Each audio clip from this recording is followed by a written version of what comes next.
Good morning and welcome to my channel The Easy Club.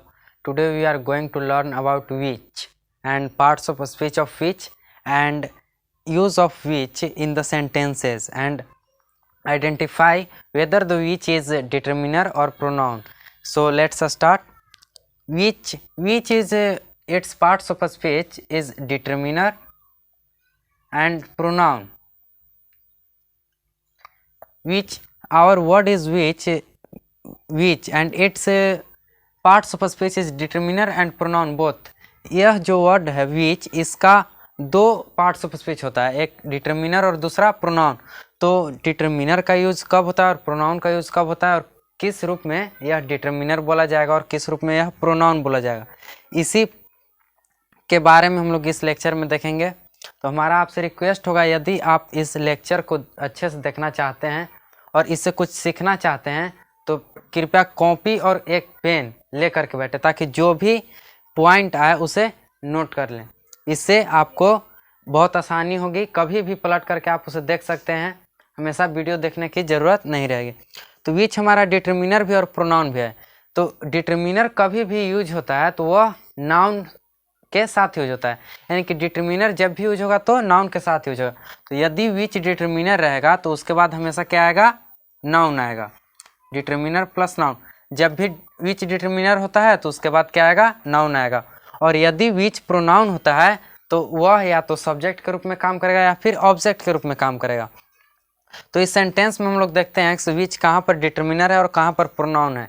और जब यह determiner के रूप में यूज होता है किसी नाउन के पहले, तो यह क्वेश्चन में यूज होता है। जब भी विच किसी नाउन के पहले डिटर्मिनर के रूप में यूज होगा तो यह सिर्फ क्वेश्चन में यूज होगा, वह सेंटेंस क्वेश्चन का होगा।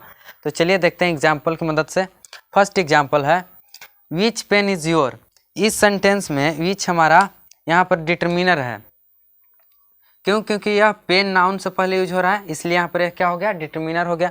और यदि यह यहाँ डिटर्मिनर है तो यह सेंटेंस किस में होगा, क्वेश्चन में। देखिए यहाँ सेंटेंस यह क्वेश्चन में है, विच पेन इज योर। यह सेंटेंस क्वेश्चन पूछ रहा है, जैसे विच पेन इज योर। एंड यदि विच प्रोनाउन के रूप में रहता है तो यह स्टेटमेंट में भी हो सकता है और क्वेश्चन में भी हो सकता है, लेकिन जब भी डिटर्मिनर के रूप में होगा तो यह हमेशा सेंटेंस किस में होगा, क्वेश्चन में होगा। Second sentence which is your pen. इस सेंटेंस में भी विच हमारा यहाँ क्या है, प्रोनाउन है। विच इज योर पेन, यहाँ पर इस सेंटेंस में विच प्रोनाउन होने की वजह से यह सेंटेंस किस में हो गया, स्टेटमेंट में हो गया। यही फर्स्ट सेंटेंस में विच हमारा क्या था, डिटर्मिनर था, जिसके कारण यह सेंटेंस किस में हो गया था, क्वेश्चन का। Third sentence I eat for which. इस सेंटेंस में हमारा विच क्या है, तो यदि यह डिटर्मिनर होता है और प्रोनाउन होता है, तो यदि यह डिटर्मिनर होगा तो उसके बाद नाउन कंपलसरी है। बिना नाउन के यह डिटर्मिनर हो ही नहीं सकता, तो इसके बाद तो कोई नाउन नहीं है, यानी कि यह यहाँ पर नाउन नहीं है, तो यह क्या हो गया, प्रोनाउन हो गया। तो यदि यहाँ पर यह प्रोनाउन है तो किसके रूप में यूज किया जा रहा है, तो यहाँ पर प्रोनाउन ऑब्जेक्ट के रूप में यूज किया जा रहा है। किसका ऑब्जेक्ट, फॉर प्रीपोजिशन का क्या है, ऑब्जेक्ट है। Fourth sentence I buy a pen which is black. I buy a pen which is black. इस सेंटेंस में हमारा विच यहाँ पर क्या है, तो विच यदि डिटर्मिनर होता है तो उसके बाद नाउन आएगा, तो इसके बाद तो नाउन है नहीं, क्योंकि इज क्या है, ऑक्सिलियरी वर्ब है। तो यहाँ पर यह क्या हो गया, प्रोनाउन हो गया। तो यह प्रोनाउन है तो किसके रूप में यूज किया जा रहा है, तो प्रोनाउन सब्जेक्ट और ऑब्जेक्ट के रूप में यूज किया जाता है। तो इसके पहले यदि कोई प्रीपोजिशन होता, कोई वर्ब होता है जिसका यह ऑब्जेक्ट हो पाता, तो यहाँ पर तो कोई वैसा वर्ड नहीं है जिसका यह ऑब्जेक्ट हो पाए, तो यहाँ पर यह क्या हो गया, सब्जेक्ट। जी कभी भी किसी भी सेंटेंस में यदि सब्जेक्ट होगा तो उसका फाइनाइट वर्ब भी होना जरूरी है, क्योंकि बिना फाइनाइट वर्ब के सब्जेक्ट नहीं हो सकता है। यदि सब्जेक्ट है और फाइनाइट वर्ब नहीं है तो वह सेंटेंस क्या हो जाएगा, रॉन्ग हो जाएगा। Subject plus no finite verb, यह हमारा क्या हो जाएगा, रॉन्ग हो जाएगा। यदि सब्जेक्ट है तो उसके बाद हमेशा क्या आएगा, फाइनाइट वर्ब आएगा। जब भी सब्जेक्ट होगा किस सेंटेंस में तो उसका वर्ब अनिवार्य है। यदि किसी भी सेंटेंस में सब्जेक्ट है और उसका वर्ब नहीं है तो वह सेंटेंस क्या होगा, रॉन्ग होगा। Next sentence which solution is pure. इस सेंटेंस में भी हमारा यहाँ पर विच क्या है, डिटर्मिनर है। क्यों? क्योंकि यहाँ पर सॉल्यूशन नाउन से पहले यूज किया जा रहा है। और देख रहे हैं कि यहाँ पर जब विच डिटर्मिनर के रूप में यूज किया गया है तो यह सेंटेंस किसका है, क्वेश्चन का है। विच क्या हो गया, डिटर्मिनर।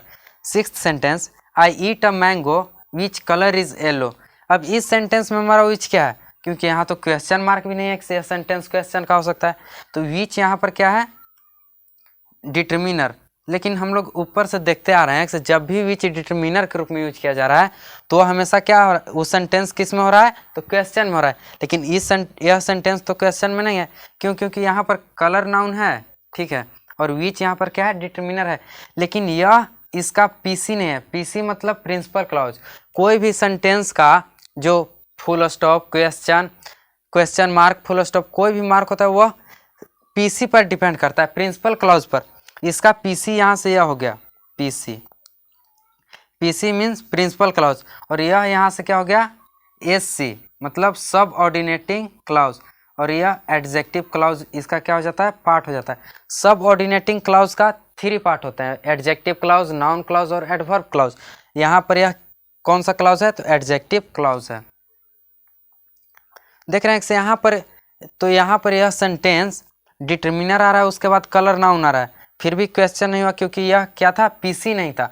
यदि यह पीसी होता, प्रिंसिपल क्लॉज, जैसे इस सेंटेंस में विच पेन इज योर, इसमें कोई क्लॉज नहीं है, यह एक सिंपल सेंटेंस है, इसलिए इसको हम लोग ना तो पीसी बोलेंगे, ना एससी, ना ही सीसी, कुछ नहीं बोलेंगे, क्योंकि यह एक सिंपल सेंटेंस है। जब किसी भी सेंटेंस में एक या एक से ज़्यादा सब्जेक्ट और फाइनाइट होते हैं तब उसमें क्लॉज होता है। जैसे फोर्थ सेंटेंस, आई हमारा यहाँ पर क्या था, सब्जेक्ट था, बाय फाइनाइट वर्ब, फिर अ डिटर्मिनर, पेन नाउन, फिर विच यहाँ पर क्या था, सब्जेक्ट, इज ऑक्सिलरी वर्ब और ब्लैक एडजेक्टिव। देख रहे हैं इस सेंटेंस में हमारा एक सब्जेक्ट आई और दूसरा सब्जेक्ट विच, इसमें 2 सब्जेक्ट हैं और 2 फाइनाइट वर्ब है, यानी कि इसमें टोटल कितने क्लॉज हैं, 2 क्लॉज। जितना सब्जेक्ट उतना क्लॉज, तो एक सब्जेक्ट यहाँ, एक सब्जेक्ट यहाँ, तो एक क्लॉज हमारा यह हो गया क्या, पीसी, और यह क्या हो गया, एससी। इसमें 2 क्लॉज हो गए।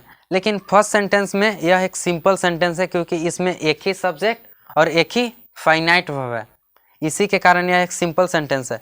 और यदि एक से ज़्यादा क्लॉज होते हैं तब हम लोग क्लॉज का आइडेंटिफाई करेंगे, हम लोग सेपरेट करेंगे कि कौन पीसी है, कौन एससी है। लेकिन जब एक ही क्लॉज हो, जैसे इसमें एक सब्जेक्ट है और एक फाइनाइट है, तो इसको क्लॉज भी नहीं बोल सकते हैं। यदि इसको क्लॉज बोलते हैं तो रॉन्ग हो जाएगा, इसे हम लोग सिंपल सेंटेंस बोलते हैं। तो 6 सेंटेंस देख रहे थे, इसे यहाँ पर क्वेश्चन मार्क क्यों नहीं हुआ, यहाँ पर इसलिए नहीं हुआ क्योंकि यह पीसी नहीं था, और क्वेश्चन मार्क, फुल स्टॉप किस पर डिपेंड करता है, पीसी पर डिपेंड करता है। तो पीसी हमारा किसका है, स्टेटमेंट का, इसलिए यहाँ पर क्या है, फुल स्टॉप है। यदि पीसी हमारा क्वेश्चन का होता और एडजेक्टिव क्लॉज जो होता वह स्टेटमेंट का होता, फिर भी हमारा क्या हो जाता, क्वेश्चन मार्क। जैसे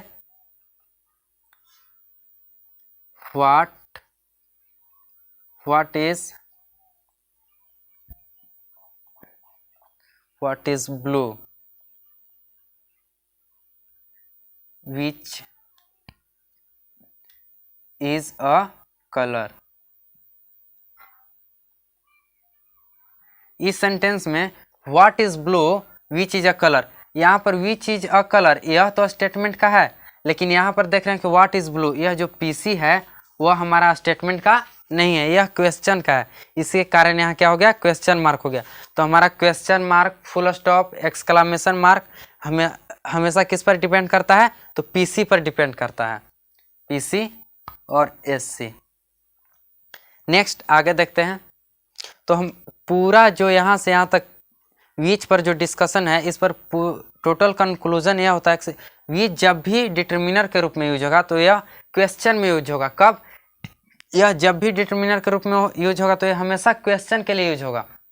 और यदि यह प्रोनाउन के रूप में यूज होता है तो यह क्वेश्चन में भी हो सकता है और स्टेटमेंट में भी हो सकता है। लेकिन ध्यान यह रहे कि यदि यह डिटर्मिनर के रूप में यूज होगा तो सिर्फ क्वेश्चन में यूज होगा, और यदि यह किसी क्लॉज के रूप में आता है, जैसे एससी या सीसी, पीसी को छोड़ा करके, प्रिंसिपल क्लॉज को छोड़ा करके एससी और सीसी में यदि विच आता है डिटर्मिनर के रूप में, फिर भी वहाँ सेंटेंस में क्वेश्चन मार्क नहीं होगा। क्वेश्चन मार्क किस पर डिपेंड करता है, तो क्वेश्चन मार्क पीसी पर डिपेंड करता है। अब आगे देखते हैं। Identify the error part in the following sentences. दिए गए सेंटेंस में हम लोग को एरर पार्ट आइडेंटिफाई करना है, कौन सा पार्ट इसमें क्या है, एरर है। तो चलिए देखते हैं फर्स्ट सेंटेंस। टोटल सेंटेंस को 4 भाग में बांटा गया है, पार्ट ए, बी, सी और D. D part no error, यानी सेंटेंस में यदि कोई एरर नहीं होता है तब हम लोग पार्ट डी ऑप्शन को चुनेंगे। First sentence, which pen is black. Which pen is black, इस सेंटेंस में हमारा कौन सा पार्ट एरर है, देखें विच पेन, विच के बाद पेन आ रहा है नाउन, यानी कि यह क्या हो गया, डिटरमिनर। इसका पार्ट्स ऑफ स्पीच डिटरमिनर है, ठीक है, सही है। इज ऑक्सिलियरी वर्ब, ठीक है, यह सब्जेक्ट इसका फाइनाइट हुआ। ब्लैक एडजेक्टिव कॉम्प्लीमेंट के रूप में, तो विच पेन इज ब्लैक, यह तो राइट है, लेकिन यहाँ देख रहे हैं कि फुल स्टॉप दिया गया है, और हम लोग देखें कि विच जब भी डिटरमिनर के रूप में यूज होगा तो यह सेंटेंस किसका होगा, क्वेश्चन का होगा, इसलिए पार्ट से हमारा क्या हो गया, एरर हो गया। यहाँ पर फुल स्टॉप ना होकर के क्या होगा, क्वेश्चन मार्क। तो हमारा एरर पार्ट कौन सा रहा, part C. Second sentence, I suggested to which colour is dark. I suggested to which colour is dark, इस सेंटेंस में हम चलिए देखते हैं कौन सा पार्ट एरर है। I subject, suggested V two finite verb, to preposition, which colour is dark, यह हमारा जो है वह नाउन क्लॉज आ रहा है, प्रीपोजिशन का ऑब्जेक्ट। यहाँ पर एडजेक्टिव क्लॉज आ रहा था, लेकिन यहाँ पर क्या है, नाउन क्लॉज है, प्रीपोजिशन का क्या हो जा रहा है, ऑब्जेक्ट के रूप में आ रहा है। देख रहे हैं आई सब्जेक्ट है, उसके लिए फाइनाइट वर्ब है। दूसरा सब्जेक्ट है विच कलर, इसके लिए भी इज फाइनाइट वर्ब है। देख रहे हैं फिर से यहाँ क्या है, फुल स्टॉप है, जबकि विच डिटरमिनर के रूप में क्या किया गया है, यूज किया जा रहा है, फिर भी यहाँ पर फुल स्टॉप दिया गया है, तो यह पार्ट हमारा क्या हो जाएगा, एरर हो जाएगा। यह पार्ट हमारा एरर नहीं होगा, क्यों नहीं होगा, क्योंकि यह पीसी का पार्ट नहीं है। यदि पीसी का पार्ट होता तब हमारे यहाँ फुल स्टॉप क्या होता, एरर होता, लेकिन इस सेंटेंस में यह क्या है, नाउन क्लॉज एससी, और हमारा फुल स्टॉप और क्वेश्चन मार्क किस पर डिपेंड करता है, पीसी पर। तो इसका पीसी क्या है, I suggested, I suggested to, यह क्या है, पीसी है। तो देखिए, तो यह सेंटेंस जो है आई सजेस्टेड टू, यह तो स्टेटमेंट का है, इसलिए यहाँ पर क्वेश्चन सही है, यानी कि इसमें नो एरर, पार्ट डी। इस सेंटेंस में हमारा क्या था, पार्ट सी, और इसमें पार्ट डी। चलिए आगे देखते हैं third sentence, which house is left. Which slash house slash is left, इस सेंटेंस में हमारा क्या एरर है। चलिए तो सबसे पहले सबको बारी बारी से देखते हैं। विच, विच यहाँ पर क्या है, प्रोनाउन है या डिटरमिनर है, तो विच को पहचानने के लिए उसके आगे का वर्ड देखना होगा। हाउस क्या है, तो हाउस हमारा नाउन है, तो नाउन से पहले कौन सा पार्ट्स ऑफ स्पीच यूज होता है, डिटरमिनर।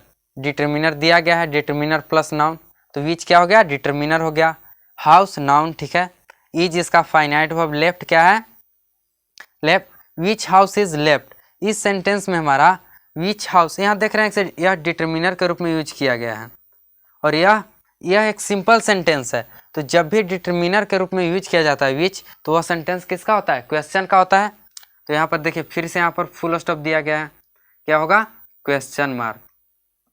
तो इसमें कौन सा पार्ट एरर था, C, part C is error. Last sentence, you learn which gives you knowledge. You learn which gives you knowledge, इस सेंटेंस में हमारा कौन सा पार्ट एरर है, you subject, learn finite verb, ठीक है। फिर से यहाँ विच क्या आ रहा है, सब्जेक्ट आ रहा है, और यह क्या है, फाइनाइट वर्ब, सब्जेक्ट। कैसे पता चला कि यहाँ पर विच सब्जेक्ट है और गिव्स फाइनाइट वर्ब है, तो यदि गिव्स का पार्ट्स ऑफ स्पीच देखेंगे तो यह क्या है, यहाँ पर वर्ब है, और इसका यदि यह वर्ब है तो उससे पहले क्या, डिटरमिनर यूज होगा। कभी भी वर्ब से पहले डिटरमिनर प्लस वर्ब कभी भी यूज नहीं किया जाता है। जब भी डिटरमिनर के बाद आएगा तो किसी भी नाउन आएगा, या फिर डिटरमिनर के बाद एडजेक्टिव आएगा, उसके बाद नाउन आएगा। लेकिन डिटरमिनर के बाद नाउन आएगा, या तो एडजेक्टिव के बाद, या फिर डिटरमिनर प्लस नाउन, या determiner plus adjective plus noun, या फिर determiner plus adverb plus adjective plus noun. यह 3 क्राइटेरिया होता है जिसमें डिटर्मिनर का यूज कैसे किया जाता है और डिटर्मिनर के बाद नाउन कब आता है, यही 3 क्राइटेरिया से पता चलता है। डिटर्मिनर के बाद नाउन आ सकता है, या फिर डिटर्मिनर के बाद एडजेक्टिव उसके बाद नाउन आएगा, या फिर डिटर्मिनर एडवर्ब एडजेक्टिव और उसके बाद नाउन। तो यहाँ पर देख रहे हैं कि यह डिटर्मिनर होता तो इसके बाद क्या आना चाहिए था, नाउन आना चाहिए था, या फिर एडजेक्टिव या फिर एडवर्ब। और तब एडजेक्टिव और एडवर्ब आता है जब वो दोनों नाउन को फॉलो किए होते हैं। जैसे एडजेक्टिव आता तो उसके बाद नाउन आता, यदि एडवर्ब आता डिटर्मिनर के बाद तो उसके बाद कोई एडजेक्टिव आता, उसके बाद नाउन आता। लेकिन यहाँ पर वर्ब आ जा रहा है, इन तीनों में से कोई नहीं है, यानी कि यहाँ पर यह डिटर्मिनर नहीं है। तो विच क्या हो गया, प्रोनाउन, तो यह सब्जेक्ट है। यू सब्जेक्ट लर्न इसका finite verb, which subject gives finite verb, you learn which gives you knowledge. इस सेंटेंस में हमारा विच क्या है, सब्जेक्ट है। अब देखेंगे कि इसमें कौन सा पार्ट एरर है। You knowledge, you learn which gives you knowledge, इस सेंटेंस में विच सब्जेक्ट के रूप में प्रोनाउन है, फुल स्टॉप सही है। यू सब्जेक्ट है, उसका फाइनाइट वर्ब भी है, तो इसमें कोई भी पार्ट एरर नहीं है।